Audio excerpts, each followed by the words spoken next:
So I heard that you may have spoken to Joe Biden today. I think you heard prematurely. Okay. So he has not called yet. Okay. But he's waiting just in case. He's waiting okay, you're holding the phone just in case. Yeah. All right. So that's why I got my Biden aviator on, just in case. It looks really good that, so what does a Biden presidency mean for Connecticut and Connecticut's finances? Oh, it's a world of difference. I mean, they were just paralyzed out of Washington for the last 4 months. The Senate couldn't figure anything out, and the president was, on again and off again. So one thing, with if there is a president-elect Joe Biden, is that he knows how important this next supplemental is. He knows how important state and local aid is. Look, I appreciate the CARES Act money we got, but it paid for COVID-related expenses, and believe me, that was vital to us. But it didn't pay for any of the incredible loss in revenue that every state across the board. So this will be invaluable to us, allow us to balance our budget looking forward, hopefully for the next year or two, rather than this last-minute herky-jerky way they've been funding things over the last few months. He likes Connecticut. Let's face it, I was the first guy to endorse him. Between the President of the United States, who looks favorably on our state, is good. A couple of that with Rosa DeLauro. She's the head of appropriations.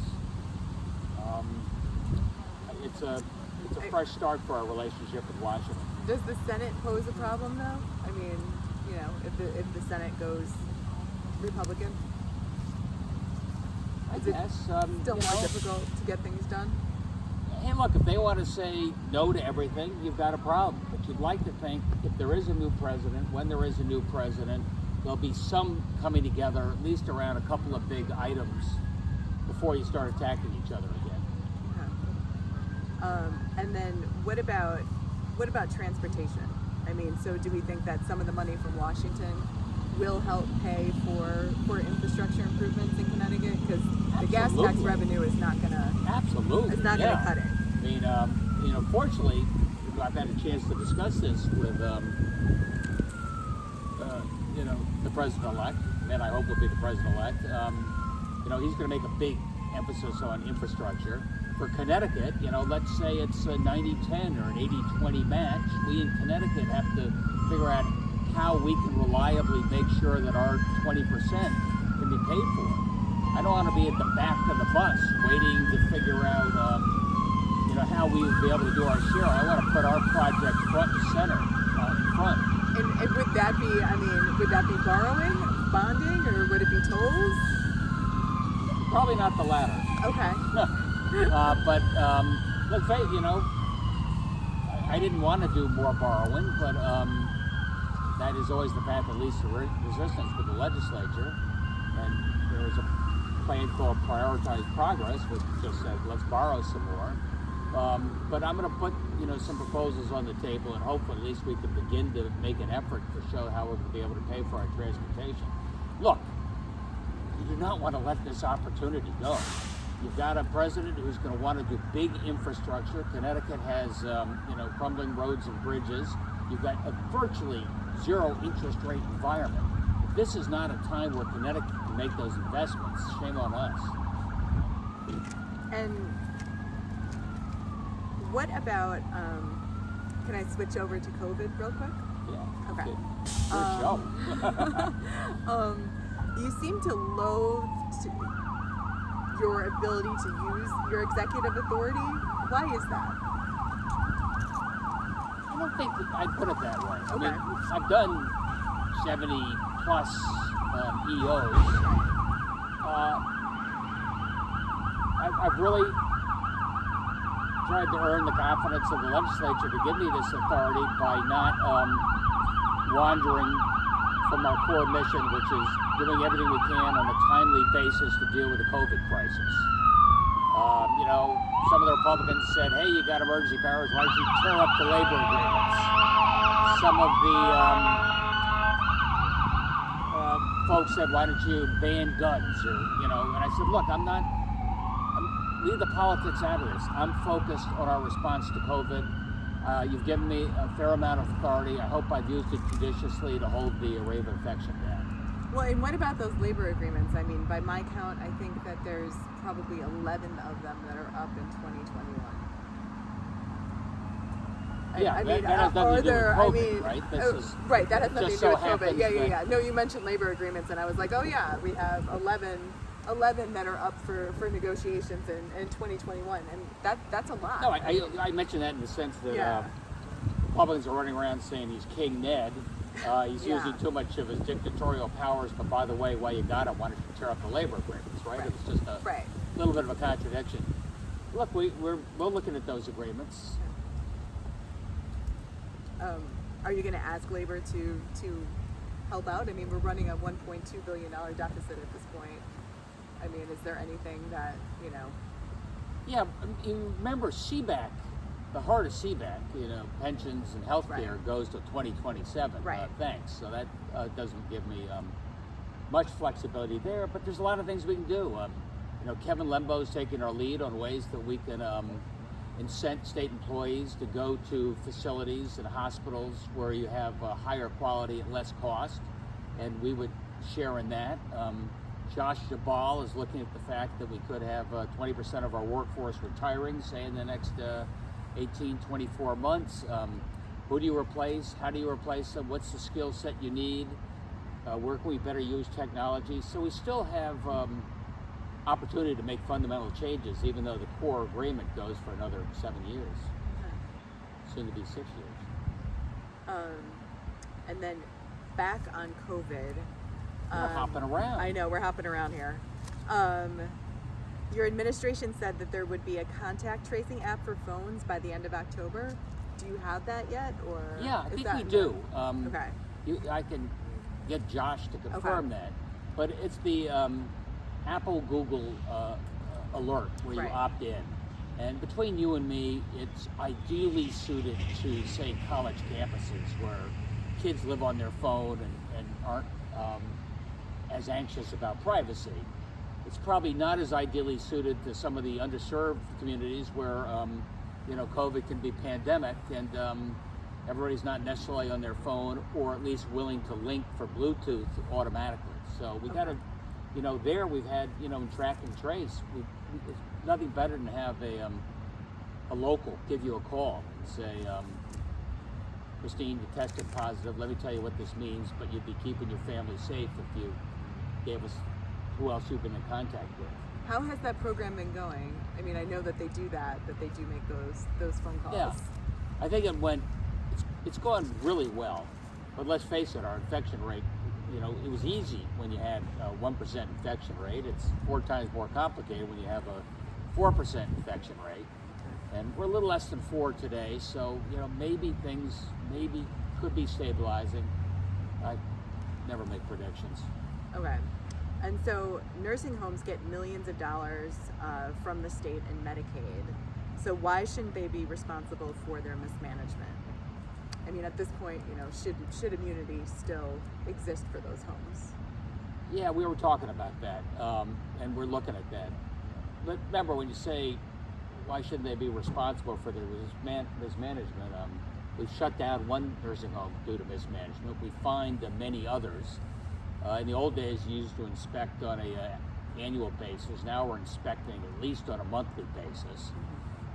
We've got a hotline so that if a worker or a family member, sees something they think is out of sorts, give us a call. We respond very quickly.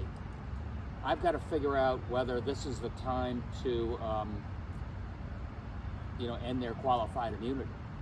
Okay. And my hesitancy is that, we're flaring up again, and I'm going to be asking nursing homes to make some changes in those COVID-only nursing homes, and we may need additional nursing support. So it may be worthwhile keeping very limited qualified immunity in place for a little bit longer.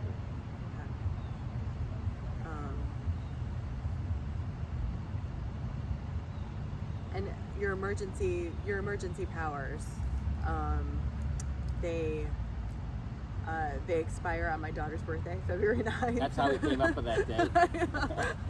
So how would they, would you Here's what we extend did. them or Remember revise last them, time when or- we were going, if they hadn't extended the emergency powers, it would have been lights out, and then we would have had Right. to, do everything overnight. That was complicated. So we said this time, rather than end in January, let's end in February. The legislature will have been in session for at least a month. We'll have a chance to look at the different EOs, and we'll see where we are in COVID. I mean, if we have a vaccine and we're rolling that out, we'll have a much better idea where we should go with those EOs, and hopefully the legislature will be at the table. What about reporting businesses that are violating these COVID policies? How has that been going? Has DPH been able to crack down? Have the local municipalities been able to crack down? It's like speeders. I can't tell you I get everybody going above the speed limit, but enough I think that people know that we're taking this seriously. Anthony's and that pub in Fairfield, and we've come down hard. We've closed a number of facilities. We're looking at their liquor license. We're exacting fines, and I'm doing this so I can keep everybody else open. And then healthcare in general, it's open enrollment period right now for the exchange.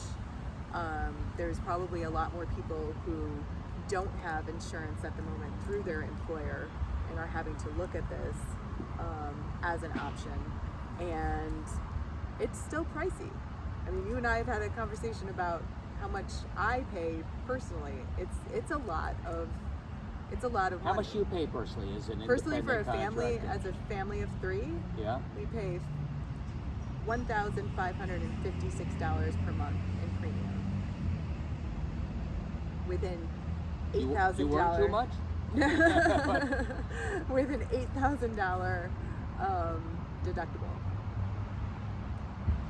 Well, I think a couple things. I mean, thank God the exchange is going to continue if there's a President-elect Biden. The subsidies are not enough. I think the exchange is really important because there are more people, like you. I mean, sort of independent contractors, no bulk purchasing power. We're looking at how we get more choices on the exchange. I feel very strongly that individuals, sole practitioners, small businesses are getting screwed, and it's incredibly expensive. And I said this before, if before COVID, progressives would say, universal health care is important and it's a human right, and let's do a better job. Post-COVID, you got to make damn sure that everybody has coverage. You got to make sure that they have access to a doctor and can get tested and can get support if they test positive. You really realize that public health is a community responsibility, and community spread has reinforced that, hasn't it? Definitely. I mean, that's why, the homeless, you kidding? If that person is homeless and infected and in your community, that's not just a danger to herself, but to your entire community. We got to get that right. And I know it's a really warm summer, well, it feels like a summer day right now, but as far as the homeless population is concerned, are we looking through the Department of Housing to extend some of those contracts we have with hotels to Yes. make sure that like we are able to social distance, even though we might not be able to. I Those mean, our hotels shelter are for capacity, homeless. there's still a waiting list. I've for got a lot of shelters. folks who test positive, and then you say you got to quarantine, and they say, you got to see my house. I can't Right, where am I gonna do quarantine. that? We're making housing available for them, and we let them know it, Christine, so that person says, I'm not going to get tested. What if I test positive? Now we're saying, if you test positive, we'll have food delivered to your hotel room, 3 times a day. We will, be able to make up for your lost wages so your family doesn't suffer. This is all, there are 101 good reasons to do that. It's also COVID related. Otherwise, people won't get tested. And then what about rent relief? Is there, how are things been progressing with rent relief? I thought they got off to a slow start. You know, we had 20 million, then we had 40 million.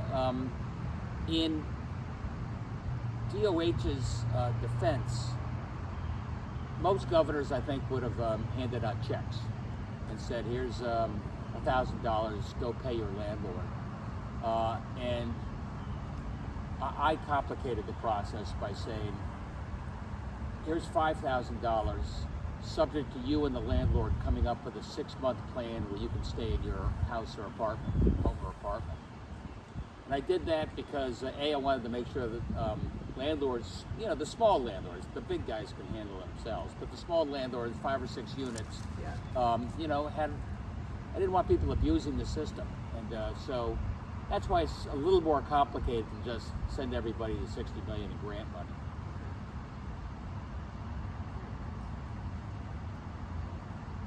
So what has life been like for you over these past few months? I mean, you didn't expect this to, obviously nobody expected COVID to happen, and you know, you didn't expect to be governor of a state when that happened. No, but if there's any silver linings to this tragedy, people respond well when there's a clear mission. And I knew what I had to do, and Deirdre and Josh and Paul and David knew exactly what they had to do. They're all on a unified command call, which is every single commissioner and deputy, you know, all together comparing notes. How do we keep folks safe? And between you and me, I never could quite, you know, they didn't have a cabinet meeting for the last 10 years. Now we're doing it twice a week. And you say, well, why does Department of Corrections and Public Health have to get together a lot? Well, I think now we know, right? Right. I didn't quite focus on that 6 months ago myself. Right. No, it's been different. Yeah. And I think state employees feel energized and valued. You know, a year ago, they're overpaid and underworked, and what do they do? And all of a sudden, not only do I know what they do and treasure their support every day. I mean, you know, they're not telecommuting. A lot of these guys are right in the front lines, and you know, they can sit back and say, I don't feel safe. No, they've been taking care of folks with disabilities and go into their homes. And I think that's good. I mean, if somebody like me, I believe that government is important, and I believe in the morale of the troops, and I think we're reminded of both right now.